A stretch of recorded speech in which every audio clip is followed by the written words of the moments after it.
To reset Galaxy Buds 4 Pro without using phone application, first of all, you have to just make sure that you are already disconnected from this device.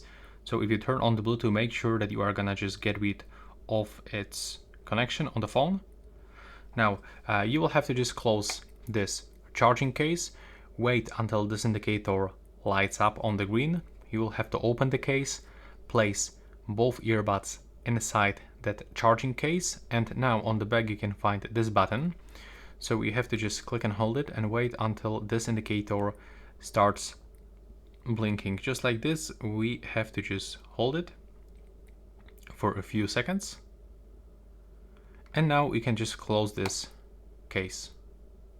Now wait until indicator disappear. Open the case right now. As you can see, the green light lights up.